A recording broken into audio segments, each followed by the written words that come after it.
The orc woman stood at the edge of Callum Vance's farm just after dawn, her green skin almost gray in the early light, her clothes torn and mudded, and when she spoke her voice was hoarse from days without proper water. "I can work," she said, her small tusks visible as she formed the words carefully. "I am strong.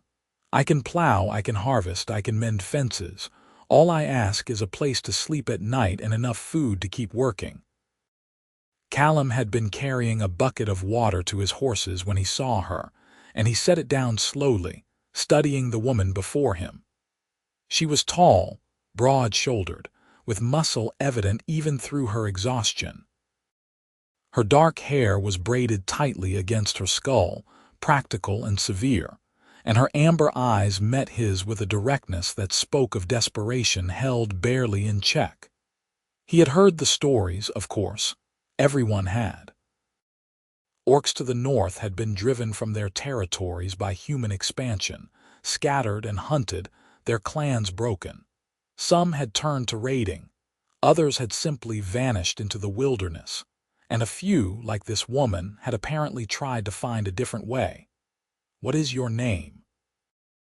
Callum asked, his voice gentle despite the strangeness of the situation. "Lira Ashenclaw," she said, then hesitated. "Just Lira if you prefer. I know humans find our clan names difficult." "Lira Ashenclaw is a fine name," Callum said. He was a man of 32 years, weathered by sun and labor, with brown hair that fell into his eyes when he did not tie it back, and a build that came from decades of farm work. His family had owned this land for 3 generations, good fertile land in the river valley, far enough from the nearest town that neighbors were scarce. "You look like you have not eaten in days." "I have not," Lira admitted, and he could see the effort it took her to maintain her pride while acknowledging her need. "But I am not asking for charity. I will work for anything you give me." Callum looked at her for a long moment, thinking of the stories, thinking of the prejudice that ran deep in human settlements, thinking of what it must have taken for her to come here and offer herself as labor to a stranger. "Come inside," he said finally. "Have breakfast first. Then we will talk about work." Lyra's eyes widened slightly, surprise breaking through her careful control. "Inside your home. Where else would we eat breakfast?" Callum asked, already turning toward the farmhouse. "Come on, the porridge is still hot." She followed him slowly, as if expecting a trap, and when they entered the warm kitchen she stood near the door, ready to bolt. Callum paid her wariness no mind, simply ladling generous portions of porridge into 2 bowls, adding honey and dried fruit to both, and setting them on the wooden table that dominated the room. "Sit," he said, taking his own seat. "Please." Lira sat, her movements cautious, and when she took the first bite he saw her eyes close briefly, tasting something beyond simple food. Relief, hope, the small comfort of warmth and sustenance after too long without either. They ate in silence for several minutes, and Callum noticed she did not rush despite her obvious hunger, maintaining her dignity even now. "How long have you been traveling?" he asked finally. 3 weeks, Lira said. "Since my clan was scattered. There was a battle, humans from the eastern settlements. We tried to negotiate to find land we could share, but they came with fire and steel instead." Her voice was flat, factual, but he could hear the pain underneath. "Most fled deeper into the mountains. Some stayed to fight. I chose neither path." "Why not?" "Because I do not wish to raid human farms to survive, and I do not wish to live in hiding until I starve in some mountain cave," Lira said, meeting his eyes. "I thought perhaps there might be another way. I thought wrong mostly. You are the 7th farm I have tried. The others chased me off before I could finish speaking." Callum felt something twist in his chest, imagining this woman walking from farm to farm, facing rejection and hostility, still trying. What made you think humans would accept you? I did not think they would accept me, Lira said quietly. I thought they might accept my labor. I am very strong. I can work harder than most human men, no offense intended. I thought that might be enough. But it was not. No. She looked down at her empty bowl. They saw only an orc. A monster. Something to be driven away or killed. Callum stood and refilled both their bowls without asking, and when he sat again he leaned forward, his expression serious. I will not lie to you, Lira Ashenclaw. I have my own concerns. The nearest town is 10 miles away, but people still talk. If word spreads that I have an orc working my land, there will be trouble. Some of my neighbors are good people, but others share the common prejudice. It could make things difficult. I understand, Lira said, already starting to rise. Thank you for the meal. I will go. Sit down, Callum said, not unkindly. I did not say no. I said there would be difficulties. But I also know what it is like to be judged unfairly, to have doors closed before you can prove yourself. My father was a drunk who lost half our land to debt before he died. People in town still assume I am the same, that the apple does not fall far from the tree. They are wrong, but their judgment still stings. Lira sat slowly. So you will let me work for you? I will, Callum said. But I will not have you sleeping in the barn like livestock, and I will not have you working yourself to death for scraps. You said you wanted a bed and food. I have a spare room upstairs, small but clean. You can have it, and you will eat at this table same as me. As for work, yes, there is plenty of it. Spring planting is coming, and I have been trying to manage this farm alone since my mother passed last winter. Help would be welcome. Lira stared at him as if he had spoken in a foreign language. You would give me a room in your house. You would let me eat at your table. Why not? Callum asked. You are a person who needs help, and I am a person who can provide it while also benefiting from your labor. It seems a fair arrangement to me. But I am an orc. Yes, Callum agreed, and I am a human. We have established our respective species. Does that change the fact that the north field needs plowing, or that the fence along the eastern property line is falling apart? For the first time, Lira smiled, just a small quirk of her lips, but genuine. I suppose it does not. Then we have an agreement, Callum said, extending his hand across the table. Lira looked at it for a moment, then reached out and took it. Her grip was strong, calloused, the hand of someone who had worked hard all her life. Welcome to Vance Farm, Lira Ashenclaw. Let me show you where you will be staying. The room he led her to was indeed small, tucked under the eaves on the second floor, but it had a real bed with a thick mattress, a chest for belongings, a chair by the window that looked out over the fields. Lira stood in the doorway, seemingly unable to enter. This is too much, she said quietly. I cannot accept this. A corner in the barn would have been enough. Would you have me sleep in the barn? Callum asked. Of course not. You are the owner of this land. And you are a person who will be working that land, living on it, helping to make it productive. That makes you more than a temporary laborer. That makes you part of what keeps this place running. He paused, choosing his words carefully. My mother used to say that how we treat those in need says more about us than any fine words or grand gestures. She would have been appalled at the thought of making someone sleep with the animals when we have perfectly good rooms going unused. So please, take the room. Let me do this one small thing that costs me nothing but might mean something to you. Lira entered the room slowly, running her hand over the quilt on the bed, touching the curtains at the window with something like wonder. I have not slept in a bed in 3 weeks, she admitted. And before that, our clan's beds were piles of furs on the ground. This is finer than anything I have known. Then I am glad you are here, Callum said simply. Rest today. Recover your strength. Tomorrow we will start work. I can work today, Lira protested. I am not fragile. "No, but you are exhausted," Callum said. "I am not a fool, Lira. I can see you are at the end of your endurance. Rest today. Eat. Sleep. Regain yourself. The work will still be here tomorrow, and I would rather have you healthy and able than collapsing in the field from pushing yourself too hard." She wanted to argue, he could see it in her eyes, but exhaustion won out. "Very well," she said finally, "but tomorrow I work. I will not be a burden." "You will be an asset," Callum corrected. "Now I have chores to attend to. There is a washroom at the end of the hall, water in the pitcher. Help yourself to anything you need." He left her there, standing in the small room, and went back to his work. The horses needed tending, the chickens needed feeding, and there were 100 small tasks that filled each day on a farm. But as he worked, he found his thoughts returning to the orc woman upstairs, to the desperation in her eyes when she had first appeared, to the careful way she maintained her dignity even in the depths of need.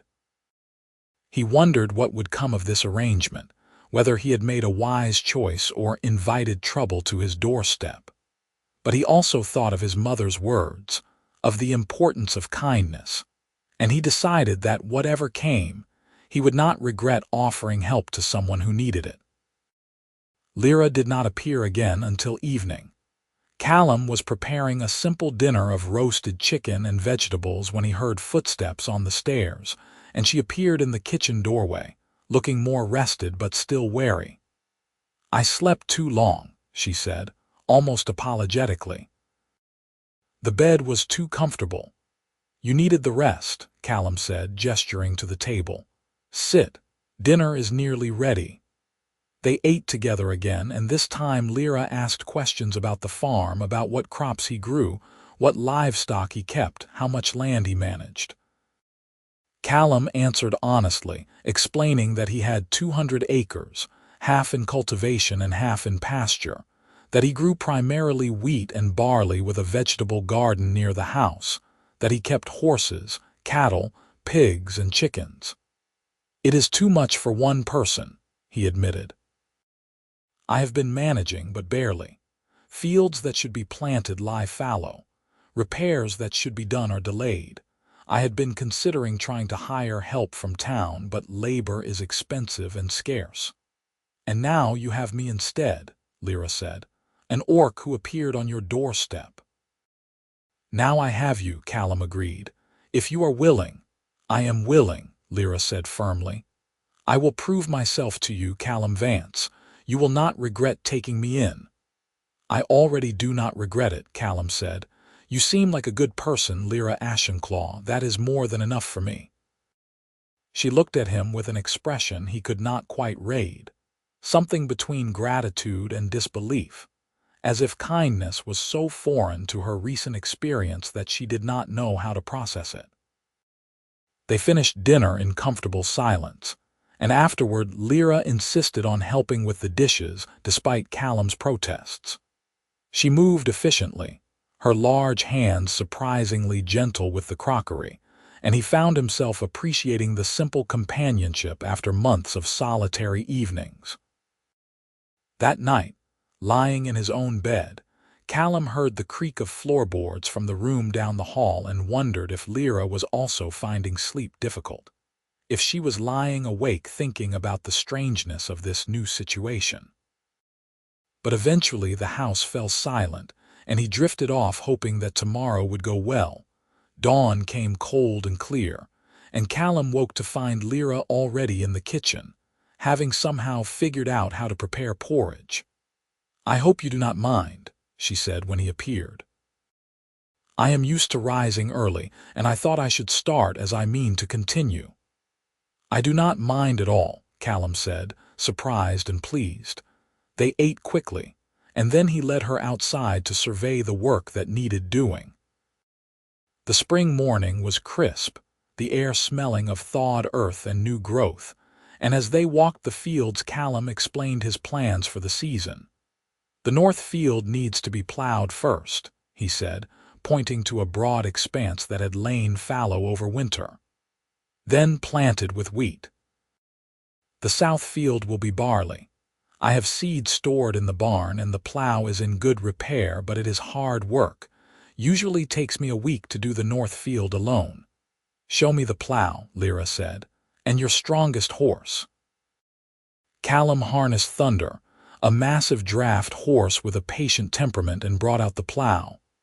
Lira examined both with a practiced eye, adjusting straps, testing the blade angle. "This is well maintained," she said approvingly. "You take good care of your equipment." "I cannot afford not to," Callum said. "Out here, if something breaks, it is a 2-day trip to the nearest blacksmith." Lira nodded, taking the plow handles. "I will start. You have other tasks." "Many," Callum admitted, "but I should help you with this." "No," Lira said firmly. "I told you I am strong. Let me show you. Point me to where the field begins and ends, and then go do what else needs doing. I will call if I need help." Callum hesitated, but something in her expression told him this was important to her, that she needed to prove herself capable.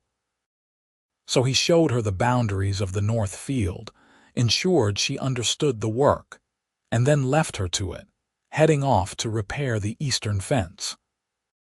He worked steadily through the morning, replacing broken posts and restringing wire, but his attention kept drifting to the north field, where he could see Lira's figure moving back and forth, the plow cutting clean furrows through the earth.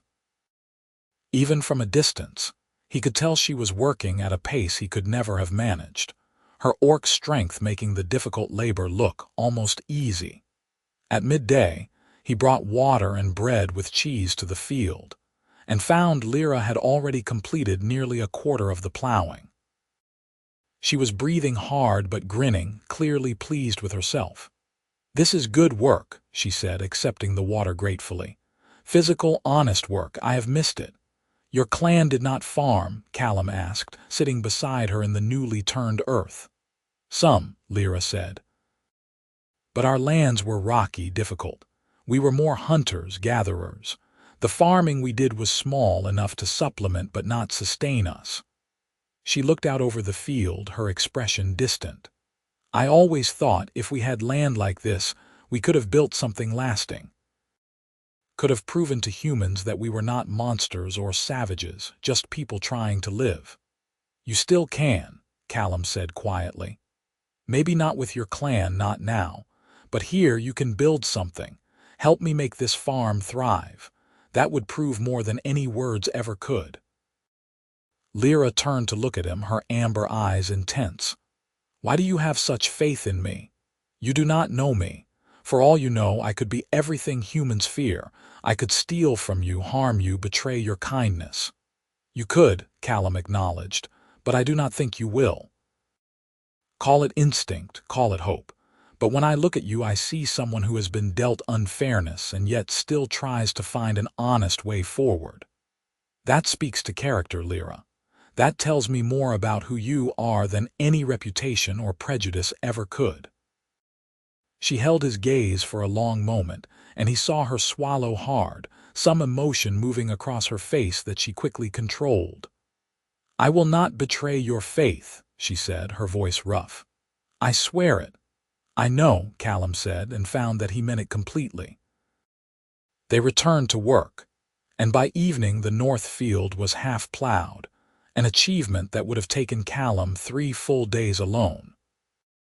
Over dinner, Lira was more animated than he had yet seen her, talking about the work, asking questions about crop rotation and irrigation, clearly knowledgeable despite her claim that her clan had done little farming. Callum found himself enjoying her company, the way she listened intently, the quick wit that occasionally surfaced in her comments, the unexpected gentleness in someone so physically powerful. The days that followed fell into a rhythm. They rose at dawn, worked through the morning, broke for a midday meal, worked through the afternoon, and shared dinner in the comfortable kitchen as the sun set. The north field was plowed and planted within 4 days, the south field in 3 more. Lira threw herself into every task with an intensity that Callum both admired and worried about. and he had to occasionally insist she rest, reminding her that sustainable effort was better than burnout. "You do not need to prove yourself anymore," he said one evening as they sat on the porch watching the stars emerge. "I know your worth, Lira. You can ease back, pace yourself." "I am not trying to prove myself to you," Lira said quietly. "I am trying to prove to myself that I made the right choice, that there is a place in this world for me, even if it is not with my clan, that I can build a life instead of just surviving." "You are building it," Callum said. "Every day, every furrow plowed, every fence mended, you are building it." She smiled, the expression transforming her face, making her look younger and less burdened. "Thank you, Callum Vance, for giving me this chance." "Thank you for taking it," he replied. "This farm has not felt this alive since my mother died. Having someone else here, someone to share the work and the meals and the small moments, it makes everything better." Lira looked at him with an expression he could not read, something soft and wondering, but she said nothing, and after a moment they both returned to watching the stars. 2 weeks after Lyra's arrival, trouble came in the form of Callum's neighbor, Duncan Foster, a man of 50 with hard eyes and harder opinions. He rode up to the farmhouse mid-morning, and Callum went to meet him with a sinking feeling. Lira was working in the vegetable garden, and he saw Duncan's eyes go to her immediately, his expression darkening. "Vance," Duncan said without preamble. "Want to tell me why there is an orc on your property?" "Her name is Lira," Callum said calmly. "She is helping with the farm work." "Helping," Duncan repeated, his voice dripping with scorn. "You took in one of those monsters. Have you lost your mind? They are dangerous, Vance. Everyone knows that." "Lira is not dangerous," Callum said, keeping his voice level though anger was building in his chest. "She is a hard worker and a decent person. That is all that matters to me." "All that matters," Duncan said. "What about when she murders you in your sleep? What about when she brings her clan here to raid the entire valley? These things are not like us, Vance. They are animals pretending to be civilized." Callum felt his hands clench into fists and deliberately relaxed them. "Duncan, I am going to ask you politely to leave. What I do on my land is my business, not yours. It becomes my business when you put all of us at risk," Duncan snapped. "I should ride to town right now, tell the sheriff what you are doing. There are laws about harboring orcs in some territories." "Not in this one," Callum said coldly. "And if you ride to town spreading rumors, I will spread some truths of my own about how you cheat on your grain weights and water down your milk. Do not threaten me, Duncan. You will not like the result." Duncan's face reddened with anger, but he wheeled his horse around. "You are making a mistake, Vance. When it comes back to bite you, do not say you were not warned." He rode off at a gallop, leaving a cloud of dust. Callum stood watching him go, his heart pounding with anger and worry. He turned to find Lira standing a few feet away, having approached during the confrontation. Her expression was carefully blank, but he could see the pain in her eyes. "I should leave," she said quietly. "I will not bring trouble on you." "No," Callum said firmly. "You will not leave." "Duncan Foster is a bitter, prejudiced man who has never liked me anyway. His opinion means nothing. But if he tells others, if people come, then I will deal with it," Callum said. "Lira, I told you that you have a place here. I meant it. I will not be bullied into turning away someone who has done nothing wrong." "I am an orc," Lira said, and he heard the exhaustion in her voice. "That is wrong enough for many humans." "Not for me," Callum said. He reached out and took her hand, the gesture surprising them both. "Not for me, Lira. You stay. We will face whatever comes together." She looked down at their joined hands, her green skin dark against his paler tone, and when she looked up he saw tears shining in her eyes. "Why?" she whispered. "Why do you defend me? You barely know me." "Because it is the right thing to do," Callum said simply. Because you deserve to be treated with dignity and respect. Because in the time you have been here, you have shown yourself to be kind, hard-working, and honest. Those are the qualities I value, not the color of someone's skin or the shape of their ears. A single tear traced down Lira's cheek, and she squeezed his hand. I do not know what I did to deserve your kindness, but I am grateful for it, more grateful than I can say. They stood there for a moment, hands joined, and Callum felt something shift in his chest, an awareness that this was more than simple hospitality, more than a labor arrangement. But he pushed the thought away, not ready to examine it. Duncan did not come back, but his visit had effects. The next time Callum went to town for supplies, he noticed the cold stares, the way people stopped talking when he approached.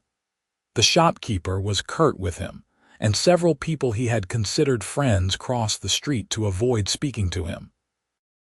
He bought what he needed and left quickly, his jaw tight with anger and hurt. When he returned to the farm, Lira took one look at his face and said, "It was bad." "It was unpleasant," Callum admitted, unloading supplies. "Word has spread as I knew it would. People are not happy." "Then I should leave," Lira said again. "I will not watch you become an outcast because of me. I would rather be an outcast with my principles intact than accepted by people whose respect is conditional on me sharing their prejudice," Callum said sharply. Then, more gently, "I am sorry." "I am not angry at you, Lira. I am angry at their small-mindedness. But I am also not willing to bend to it. You stay. That is final." Lira looked at him for a long moment, and he saw a mixture of emotions on her face. Gratitude, concern, and something else, something warmer that made his heart beat faster. But she only nodded and said, "Then I will work harder to make sure this farm prospers. If you are to be shunned by your neighbors, at least you will have success to sustain you." And she did work harder, though Callum kept insisting she did not need to. The fields flourished under their combined care, the crops coming in thick and green. The livestock thrived. Repairs that had languished for years were completed. The farm began to look the way it had when Callum's parents were both alive and the work was shared, prosperous, and well-tended. But more than the physical improvements, Callum found himself valuing the companionship. Meals with Lira were filled with conversation and laughter. Evenings on the porch became his favorite time of day. He found himself noticing small things, the way she hummed while working, the careful gentleness with which she handled the chickens, the sight of her smile when something pleased her. And he realized, with a combination of wonder and fear, that he was falling in love with her. It was a realization that came in stages. First, the acknowledgement that he looked forward to seeing her each morning. Then, the awareness that her happiness had become important to him, that her smile could lift his spirits even on difficult days. Finally, the undeniable recognition that when he thought about the future, she was in it, not as hired help but as something much more. He did not know if she felt the same. She was unfailingly kind to him, friendly and warm, but he could not tell if that was simply her nature or something deeper. And he was afraid to ask, afraid that acknowledging his feelings might drive her away, might make things awkward between them. So he held his tongue and tried to content himself with what they had. Summer arrived in full force, hot and bright, and the work shifted to maintaining crops and preparing for harvest. They worked side by side in the fields, and Callum became increasingly aware of Lira's presence, of the strength in her movements, of the way sweat made her green skin gleam in the sunlight. He found himself watching her when he thought she was not looking, admiring not just her physical beauty but the quality of her character, the way she approached every task with dedication and care. One particularly hot afternoon, they were repairing the barn roof when Lira paused to wipe sweat from her brow. "It is strange," she said, gazing out over the farm. "I have been here nearly 3 months and I feel more at home than I ever did with my clan. Does that make me a traitor?" "No," Callum said immediately. "It makes you someone who found where they belong. There is no shame in that." "My clan would see it differently," Lira said quietly. "They would say I have abandoned our ways, that I have chosen humans over my own people, that I have forgotten what I am." "What you are is a person who deserves happiness and peace," Callum said. "If your clan cannot see that, then they are the ones who are wrong, not you." Lira turned to look at him, her amber eyes searching his face. "You truly believe that, do not you? You truly see me as just a person, not an orc first?" "I see you as Lira," Callum said. "Everything else is secondary." She smiled, but there was sadness in it. "You are a rare man, Callum Vance. I wish there were more like you in the world." "I wish more people could see what I see," Callum said. "You are remarkable, Lira. Any fool can see that." She looked away, and he thought he saw color deepen in her cheeks, a blush perhaps. But she returned to work without another word, and he did the same, both of them aware that something had shifted in the air between them, some unspoken acknowledgement hanging there. That evening, a summer storm rolled in, fierce and sudden. Thunder shook the house and lightning illuminated the fields in brilliant flashes. Callum was in the kitchen preparing dinner when he heard a crash from upstairs, followed by Lyra's voice calling his name, urgent and afraid. He took the stairs 2 at a time and found her in her room, soaked and struggling to close the window against wind that had blown the shutters open. He rushed to help, and together they secured the window, but not before the rain had drenched both of them and half the room. "I am sorry," Lira said breathlessly, pushing wet hair from her face. "The storm came so fast I did not think to check the windows." "It is all right," Callum said, equally breathless. They were standing very close, both dripping water onto the floor, and suddenly he was intensely aware of her proximity, of the way her wet shirt clung to her form, of the rain on her green skin. Their eyes met, and he saw his own awareness reflected there, saw the way her breath caught. "Callum," she said, his name barely a whisper. He reached up slowly, giving her time to pull away, and brushed a strand of wet hair from her face. His fingers grazed her cheek, and she leaned into the touch slightly, her eyes closing. "Lira," he said, his voice rough, "I need to tell you something." Her eyes opened, meeting his. "What?" "I know this is complicated," he said. "I know there are 1,000 reasons this would be difficult, but I cannot keep pretending I do not feel it. These past months with you have been the best of my life. You are not just help on the farm, not just a companion. You are more, so much more. And I am falling in love with you. I think I have been falling in love with you since the moment you stood at the edge of my field and offered to trade hard toil for a bed." Lira stared at him, her expression stunned. "You love me." "I do," Callum said simply. "I know it is complicated. I know people would judge us, that there would be difficulties. But I cannot help how I feel, and I thought you should know even if you do not feel the same. You deserve to know the truth." For a long moment, Lira said nothing, and Callum felt his heart sink, certain he had made a terrible mistake. But then she stepped closer, closing the small distance between them, and raised her hand to touch his face the way he was touching hers. "You foolish man," she said, but her voice was tender. "You think I could spend every day with you, work beside you, share meals and laughter and quiet evenings and not feel the same? I have been fighting it because I thought it was impossible, thought you could never see me as anything but an orc you were helping out of kindness. But Callum, I love you too. I have for weeks now." Relief and joy flooded through him so intensely he felt dizzy. "Truly." "Truly," Lira said.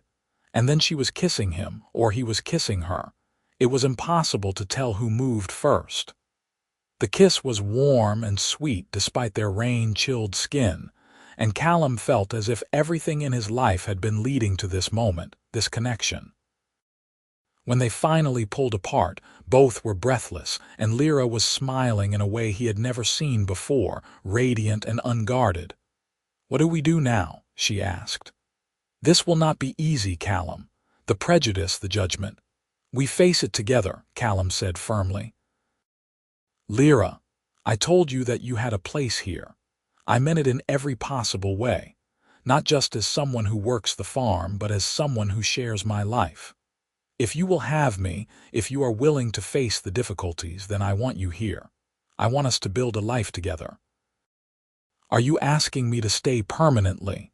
Lira said, her voice catching. "To be more than just your hired help.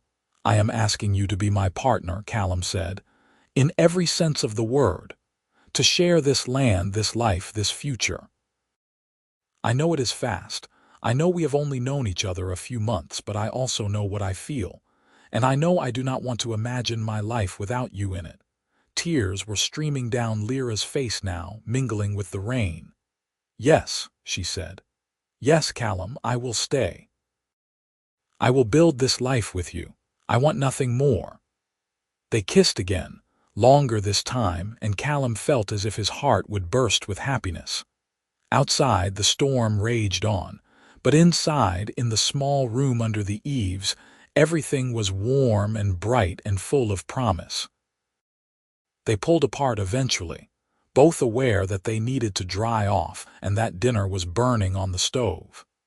But as they headed downstairs, Callum took Lyra's hand and she squeezed it, and he knew that everything had changed between them, had deepened into something permanent and real.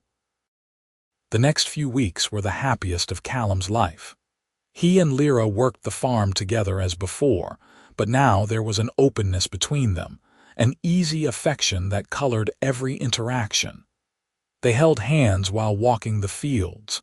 They stole kisses in the barn.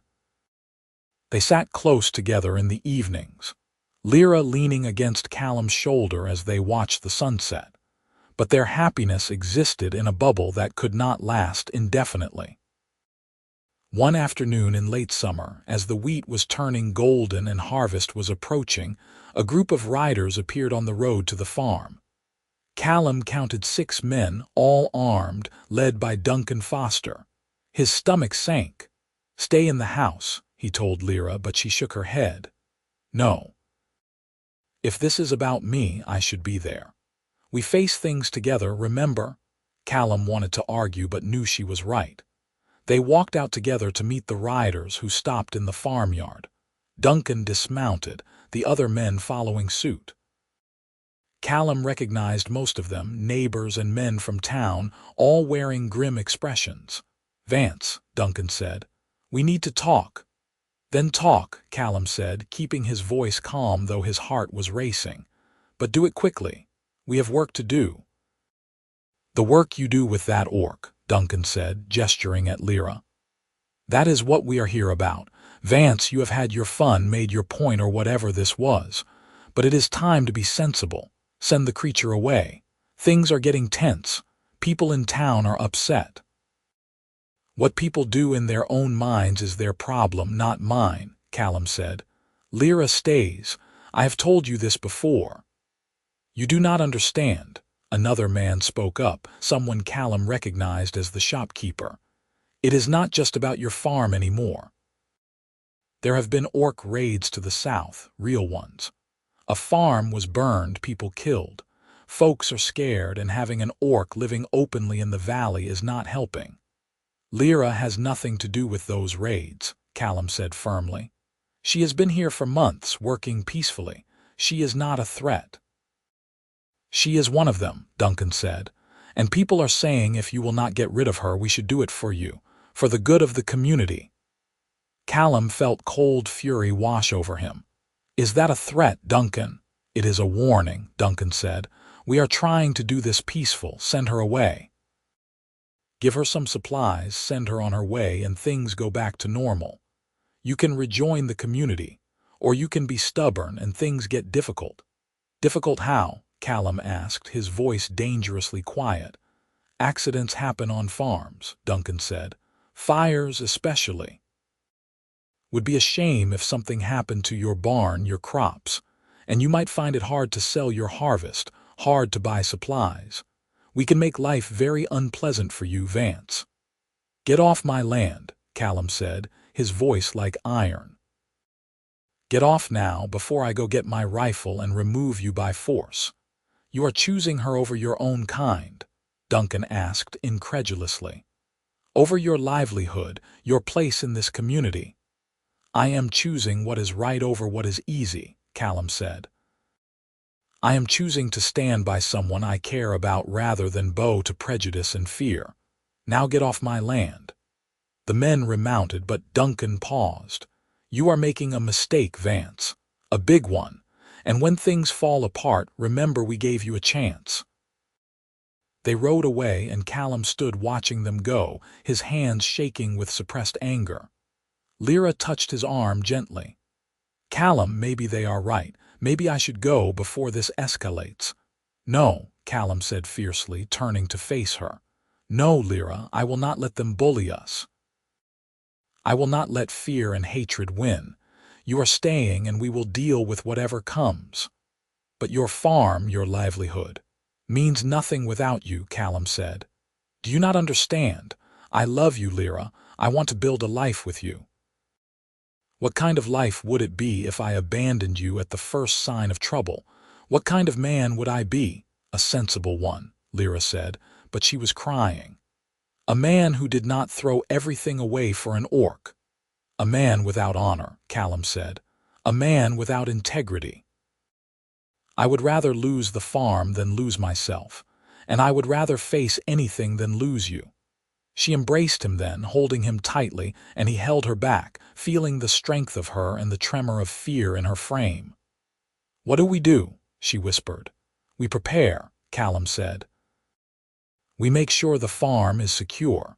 We watch for trouble, and we keep living our lives, refusing to be driven apart by fear. They spent the next few days in a state of heightened alertness. Callum made sure the barn and house were locked at night. He kept his rifle close. They took turns staying awake, watching for any sign of trouble. But days passed, and nothing happened. The wheat ripened, and it was time for harvest.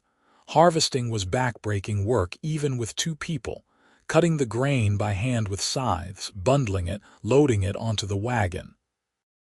But Lira's strength made it faster than Callum could have managed alone, and they worked from dawn to dusk, racing against the weather to bring in the crop.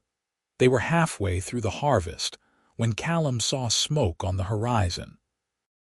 He stopped working, shading his eyes, trying to place the direction. That is coming from the Foster farm, he said slowly. Lira joined him, looking at the dark plume rising into the sky. Should we go help? Callum hesitated. Duncan had threatened him, had made clear his hostility. But another part of him, the part raised by a mother who believed in community and mutual aid, could not ignore someone in need. Yes, he said finally. Get the wagon. We will bring water, blankets, whatever they need. They raced to the Foster farm, the wagon laden with supplies, and found chaos. Duncan's barn was engulfed in flames, his family and workers struggling to contain it. Callum and Lira jumped down and immediately joined the effort, passing buckets of water, helping to move livestock away from the fire. Lira used her great strength to pull a trapped horse from a stall that was starting to burn, leading it to safety. The battle against the fire lasted hours, and by the end the barn was a total loss, but the house and other buildings had been saved. Duncan sat on the ground, his face covered in soot, staring at the smoldering ruins. His wife was crying, his children huddled around her. Callum approached slowly. Duncan, I am sorry for your loss. If you need anything, food, shelter for your animals, let me know. Duncan looked up at him, and Callum expected anger or at least stubborn pride, but instead he saw exhaustion and something like shame. You came to help, Duncan said. After everything I said, after how I treated you, you still came. You are my neighbor, Callum said simply. That matters more than harsh words.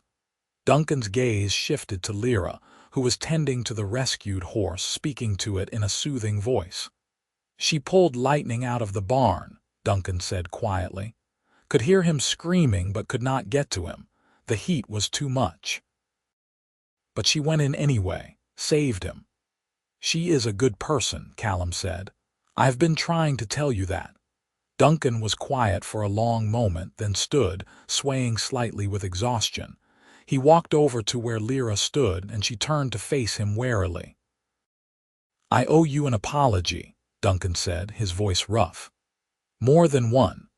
I have treated you like an animal when you are clearly nothing of the sort. You saved my horse, risked yourself for my property after I threatened you and tried to drive you away. That is more grace than I deserve. Lira looked surprised, then cautiously hopeful. I did what anyone would do, she said. No, Duncan said.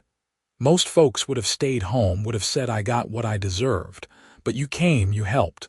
That says something about who you are, and I have been a blind fool not to see it sooner. He paused, then extended his hand. I am sorry, Lira, truly sorry. Can you forgive me? Lira looked at his outstretched hand, then at Callum, who nodded encouragingly. She took Duncan's hand and shook it firmly. I can, she said. Thank you for seeing me clearly. Duncan turned back to Callum. I was wrong about you too, Vance, about a lot of things. You are a better man than I am, and she is a better woman than most humans I know. I will spread the word. Tell people they need to give you both a chance. Thank you, Callum said quietly. That means more than you know. They helped the Foster family settle for the night, then drove the wagon home in the darkness, both exhausted but feeling as if something important had shifted. Do you think it will really make a difference? Lira asked as they approached the farm. Duncan's change of heart, maybe, Callum said. He is respected in the community. If he speaks for us, others might listen. But even if they do not, we have each other. That is what matters most. Lira leaned her head against his shoulder. I am lucky to have found you, Callum Vance. I am the lucky one, Callum said. The day you appeared at the edge of my field asking for work, that was the luckiest day of my life. They finished the harvest over the next week, and true to his word, Duncan began speaking positively about Lira in town. Other neighbors who had seen her help at the fire also spread the word. Slowly, gradually, attitudes began to shift. When Callum went to town with the harvest to sell, people were less cold, a few even friendly. The shopkeeper apologized for his earlier rudeness and gave them a fair price on supplies. It was not a complete transformation. There were still those who disapproved, who muttered about orcs and humans mixing. But the outright hostility faded, replaced by wary acceptance. Callum and Lira could go to town together without fear of violence, could conduct business without being turned away. It was progress, real and meaningful progress. As autumn arrived and the work on the farm slowed, Callum found himself thinking about the future in concrete terms. He loved Lira and she loved him. They had built a life together, faced down threats and prejudice, created something real and lasting. But he wanted to formalize it, to make a public commitment that said to the world that they were partners in every sense. One evening in early October, as they sat on the porch watching the leaves turn gold and red, Callum took Lira's hand. I want to ask you something, he said. Something important. Lira turned to face him, curious. What is it? This life we have built, Callum said. This partnership, I want to make it official. I want to marry you, Lira Ashenclaw. I want to stand before whatever witnesses we can gather and declare that we are bound together, that we choose each other for whatever time we are given. Will you marry me? Lira's eyes went wide, filling with tears. Marry you? Callum, are you certain? A marriage between human and orc, people will talk, will judge. Let them, Callum said. I do not care what people say. I care about you. I care about us. And I want the world to know that you are mine and I am yours in every way that matters. So will you? Will you marry me? Yes, Lira said, her voice breaking with emotion. Yes, Callum, I will marry you. I want nothing more. He kissed her then, deep and long, pouring all his love and commitment into it. When they finally pulled apart, both were crying, but they were tears of joy. We will need a willing officiant, Callum said practically.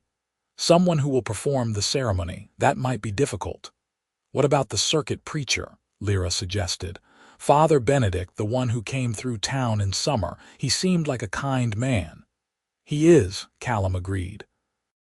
He will be through again in a few weeks for the harvest festival. We can ask him then. The weeks, until Father Benedict's return, seemed both to crawl and fly. Callum and Lira continued their work on the farm, but everything had a new quality now, a sense of anticipation and joy. They talked about the future, about expanding the farm, about the life they would build together. Lira spoke tentatively about children, wondering if such a thing was even possible between human and orc.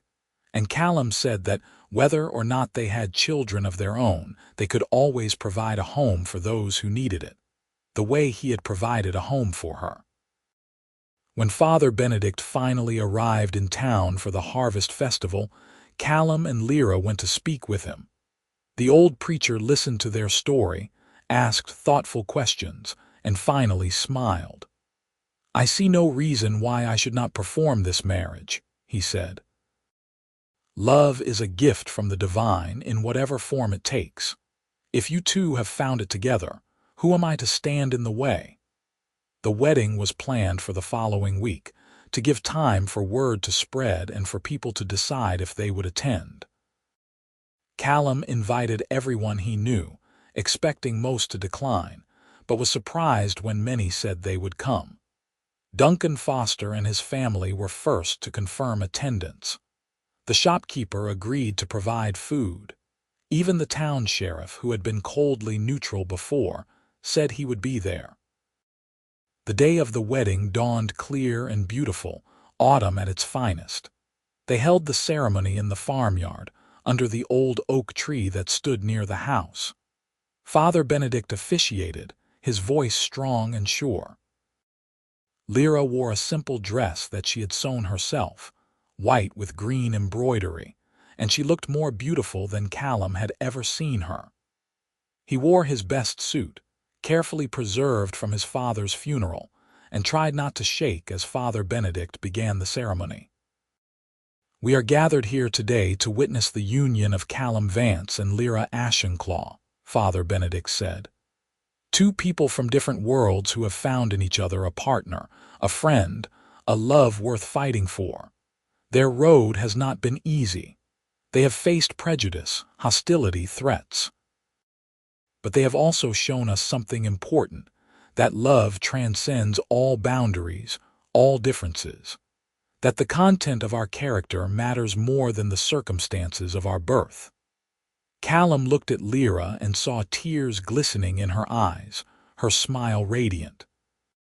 He squeezed her hands, feeling his own tears threatening. Callum, Father Benedict said, do you take Lira to be your wife, to love and honor, to support and cherish for all the days of your life? I do, Callum said, his voice strong and clear. With all my heart. Lira, Father Benedict said, do you take Callum to be your husband, to love and honor, to support and cherish for all the days of your life? I do, Lira said, her voice thick with emotion. With all that I am. Then by the authority vested in me, I declare you husband and wife, Father Benedict said, smiling broadly. You may kiss each other. Callum pulled Lira into his arms and kissed her, and around them the gathered witnesses applauded. When they finally broke apart, both laughing and crying at once, Callum looked out at the crowd and felt overwhelming gratitude. Duncan was clapping enthusiastically, his family joining in. The shopkeeper and his wife were smiling. Even people who had been hostile before looked moved by the ceremony. The celebration that followed was joyous. Tables had been set up in the yard, laden with food and drink. People who had shunned them for months came forward to congratulate them, to welcome Lira properly to the community. Duncan made a speech about how wrong he had been, how Lira had proven herself to be a person of character and courage, and how the valley was better for having her in it. Others echoed his sentiments. As the sun set and lanterns were lit, Callum and Lira found a quiet moment together, standing apart from the celebration. "Is this real?" Lira asked softly. "Am I dreaming? If you are, then I am having the same dream," Callum said, wrapping his arms around her from behind, holding her close. "We are married, Lira Vance. You are my wife, and I am the happiest man alive." "Lira Vance," she repeated, testing the name. "I like the sound of that." "So do I," Callum said. He turned her in his arms to face him. "When you came to my farm all those months ago, offering hard toil for a bed, I never imagined it would lead here. I never imagined I would find someone like you." "I offered you work," Lira said, smiling through tears. "And you gave me a bed and half your land. You gave me a home, a future, a family. You gave me everything." "You gave me everything too," Callum said. "You gave me purpose, companionship, love. You made this farm a home again. You made my life worth living." They kissed again, soft and sweet, and around them the celebration continued, the sound of laughter and music drifting through the autumn air. The weeks that followed the wedding were perhaps the most peaceful and content of Callum's life. He and Lira settled fully into their roles as husband and wife, and the farm thrived under their combined efforts. They made plans for the next year, discussing which fields to rotate, whether to expand their livestock, how to improve the irrigation system. But more than the practical concerns, they simply enjoyed being together, the quiet domestic happiness of shared meals and shared work and shared evenings.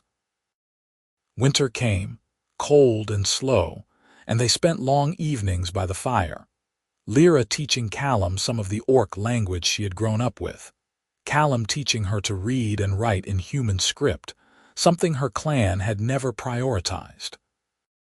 They told each other stories of their childhoods, learning the shape of each other's pasts, weaving their histories together. "You ever miss your clan?" Callum asked one snowy evening as they sat curled together on the sofa. "Sometimes," Lira admitted. "I miss my mother, my sister. I wonder if they survived the scattering, if they are safe. But I do not miss the life, the constant struggle, the sense that we were always on the edge of disaster. Here with you, I feel secure. I feel like I have finally found where I belong." "You do belong here," Callum said. "This is your home, Lira, forever if you want it." "I want it," Lira said. "I want this life, this future. I want to grow old with you on this farm, watching the seasons turn, building something that lasts." "Then that is what we will do," Callum promised. Spring returned eventually, as it always does, and with it came new growth and new possibilities. Callum and Lira began the cycle of planting again, working together with the easy coordination of long practice. But this year felt different, felt full of promise in a way that previous years had not. They were not just maintaining the farm, they were building a legacy. One morning in early spring, Lira made an announcement over breakfast. "I have been thinking," she said carefully, "about expanding our operation. There are other orcs out there, displaced like I was. Ones who are trying to find a way to live peacefully, but are being rejected by humans. What if we offered them sanctuary? What if we created a place where orcs and humans could work together, prove that coexistence is possible?" Callum considered the idea, the risks and the rewards. "It would be controversial," he said slowly. "Some people would see it as a threat." "Some people," Lira agreed. "But others, like Duncan, might see it as an opportunity. A chance to build real peace instead of just uneasy truces. And we have the land, Callum. 200 acres is more than we need for just the two of us. We could divide some of it, give other families a chance to build their own homesteads nearby. Create a community instead of just a farm. A community of humans and orcs working together, Callum said, warming to the idea. It would be unprecedented, difficult, but also amazing if we could make it work. We have already proven it can work, Lira said. We are the proof, our marriage, our partnership. If we can do it, others can too. Callum reached across the table and took her hand. Then let us try, he said. Let us build something bigger than just our own happiness. Let us build something that can change the world, one farm at a time. And so they did. Word spread slowly at first, through carefully placed inquiries and discreet messages, that there was a farm in the river valley where orcs were welcome, where they could work and build lives without fear of violence. The first to arrive was a young male orc named Grath, scarred and wary, who had been living rough in the mountains. Callum and Lira welcomed him, gave him a place to stay in the barn that Callum converted into proper living quarters, and put him to work on the land. Grath was suspicious at first, waiting for betrayal, but as weeks passed and Callum and Lira treated him with consistent kindness and respect, he began to relax. He worked hard, proving himself capable and reliable, and slowly his wariness faded. When the next orc arrived, a female named Drenna with 2 small children, Grath was the first to welcome her, to help her settle in. More came over the following months.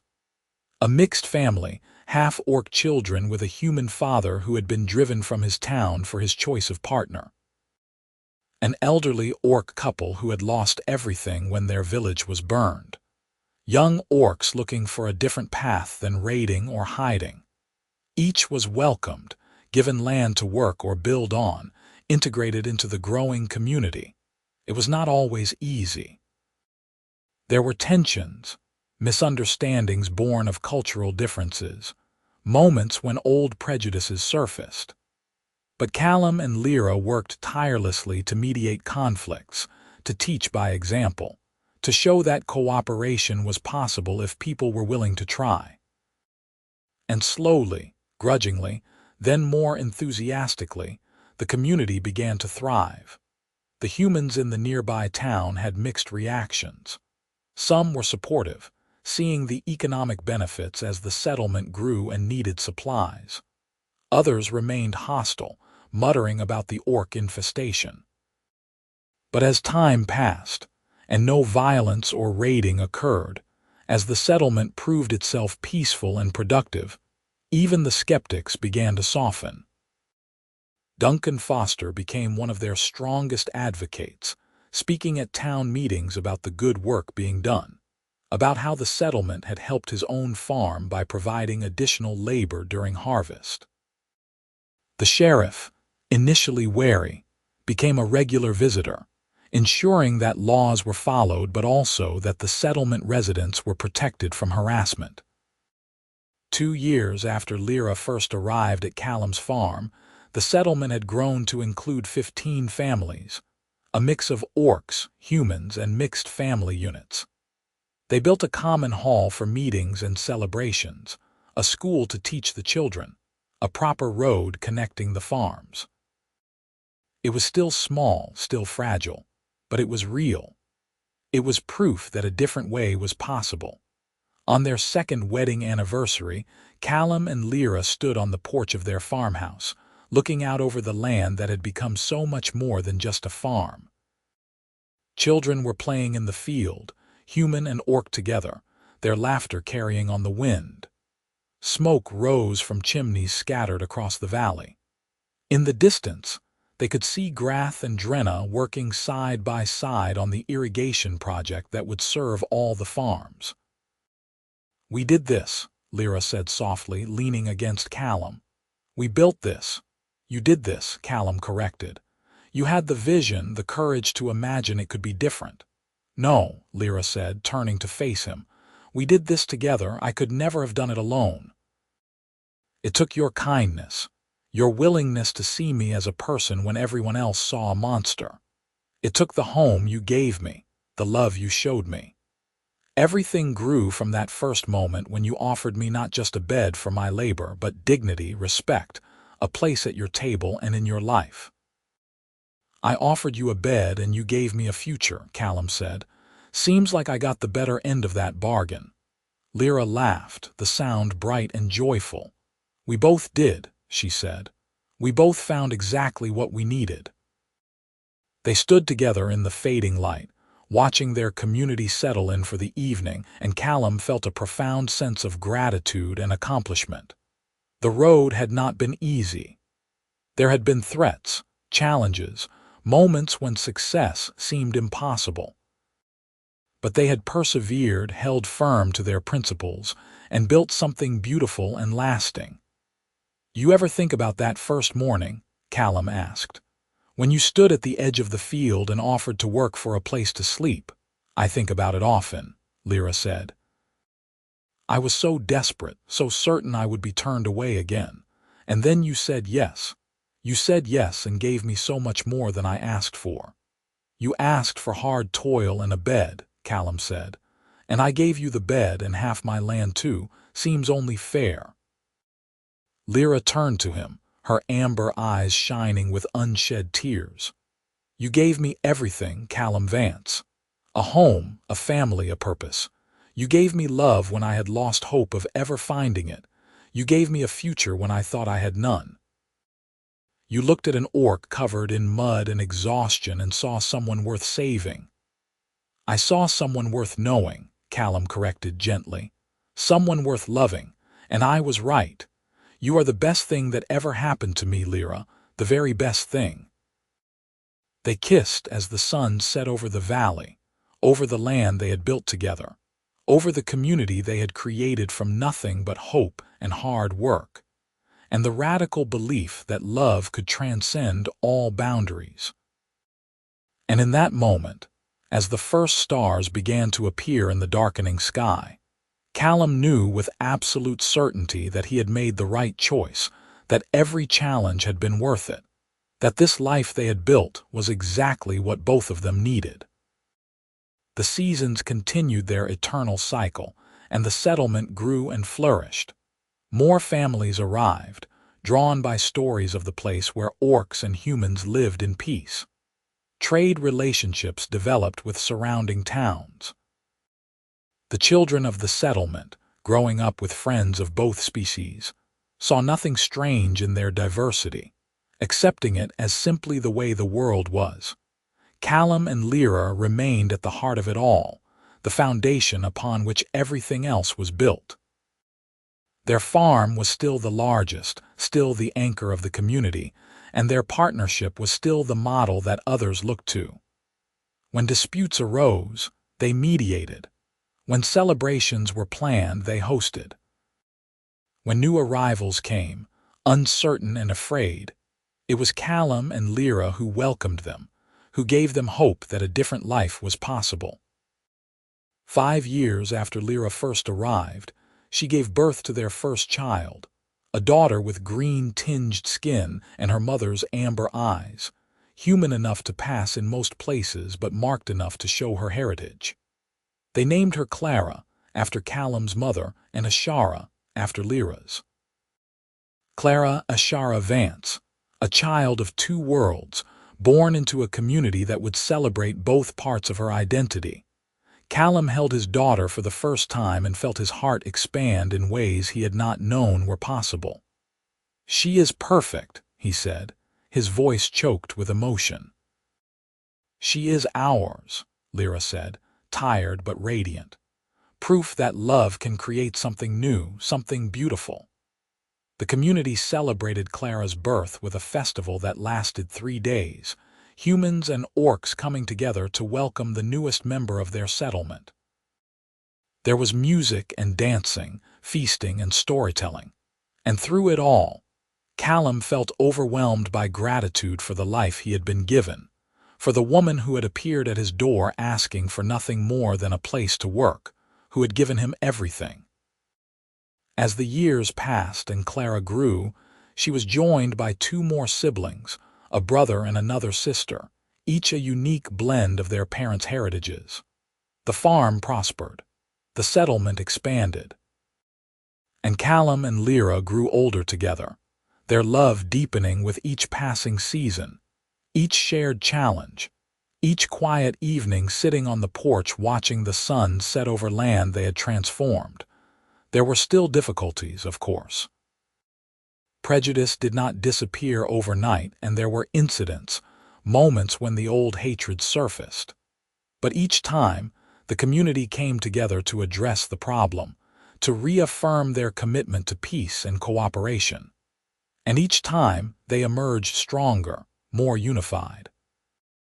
Duncan Foster, now an old man, spoke often of how wrong he had been in those early days, how close he had come to committing a terrible injustice. "Callum and Lira taught me that fear and prejudice are choices," he would say, "and that we can choose differently if we are brave enough. They are the bravest people I know." On their 10th wedding anniversary, the community threw a massive celebration, everyone contributing food and decorations, the common hall transformed into a festival space. Speeches were made, toasts raised, and through it all, Callum and Lira stood together, hands joined, faces bright with joy. 10 years ago, Callum said when asked to speak, a woman appeared at the edge of my field. She was exhausted, desperate, asking for nothing more than hard work in exchange for a place to sleep. I said yes, but I also said she deserved more. I gave her a room in my house, a seat at my table, and in return she gave me everything. She gave me love, partnership, a family. She gave me purpose and hope. She helped me build not just a successful farm, but a thriving community. She proved that the boundaries we draw between people are artificial, that underneath our differences we are all just seeking the same things: safety, belonging, love. He turned to Lira, whose eyes were shining with tears. "You offered me hard toil for a bed, and I gave you the bed and half my land too. But the truth is, Lira, you gave me so much more in return. You gave me everything, and I would make that trade again 1,000 times over." "You gave me everything first," Lira said, her voice thick with emotion. "You saw me when others looked away. You offered me dignity when others offered only scorn. You loved me when love seemed impossible. You built a life with me, a family, a community. You gave me hope when I had none, and a future when I thought I had lost everything. How could I not love you? How could I not give you everything in return?" They kissed, and around them, the community erupted in cheers and applause. The celebration continued late into the night, music and laughter echoing across the valley, carrying on the wind like a promise of all the good things that could be built when people chose love over fear, hope over hatred. As the years continued to pass, Callum and Lira's children grew into adults who carried forward their parents' vision. Clara became a teacher, dedicating herself to educating the next generation in the principles of cooperation and mutual respect. Their son, Magnus, became a farmer like his father, expanding the agricultural success of the settlement. Their youngest daughter, Kira, became a mediator, traveling to other regions to help establish similar communities, spreading the model of human-orc cooperation that her parents had pioneered. The settlement itself evolved from a collection of farms into a proper town, with a market, a town hall, various trades and businesses. It became known throughout the region as a place of innovation and prosperity, proof that diversity was a strength rather than a weakness. Other communities began to emulate their model slowly, tentatively, but the tide was turning. The world was changing, and it was changing because two people had chosen love over fear, had refused to bow to prejudice, had built something better. On their 20th anniversary, Callum and Lira took a day away from the bustle of the town, riding out to the original farmhouse, which they had kept even as the settlement grew around it. They walked through the fields, now worked by others but still green and productive, and ended up standing under the old oak tree where they had been married. 20 years, Callum said, looking at the woman beside him.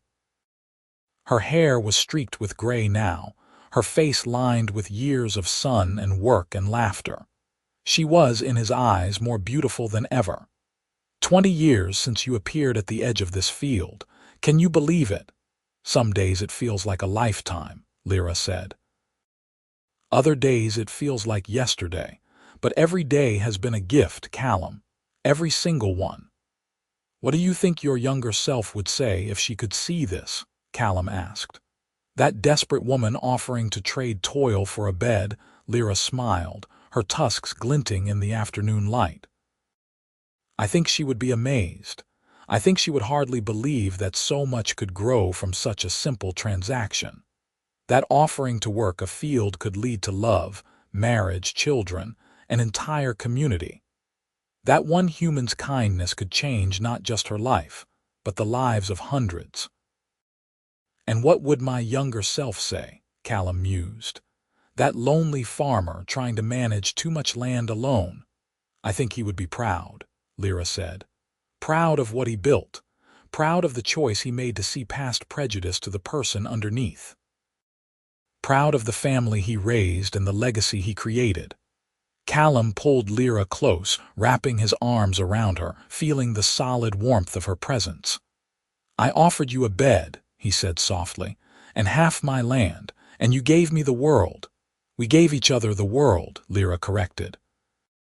And we built it together, one day at a time, one choice at a time. We built something that will last long after we are gone. Our children will carry it forward, and their children after them. The world is better because we chose love, Callum. It is better because you said yes when I asked for help. It is better because you had the courage to ask, Callum said.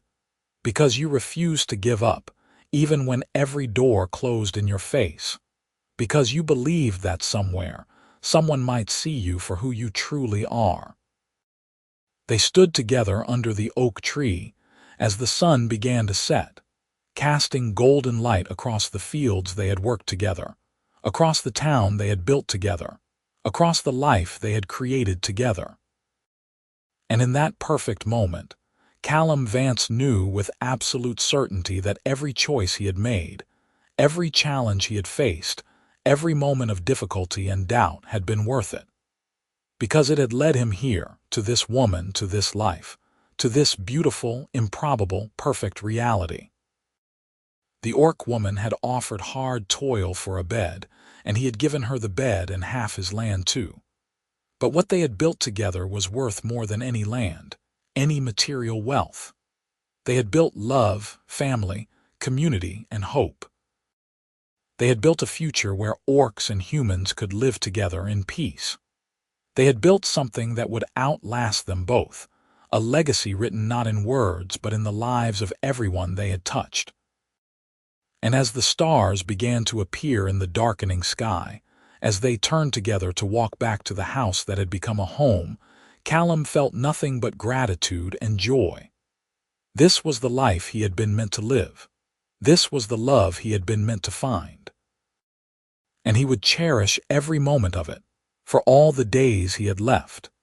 The story of Callum Vance and Lira Ashenclaw became legend in the region, told and retold around firesides, used to teach children about compassion and courage.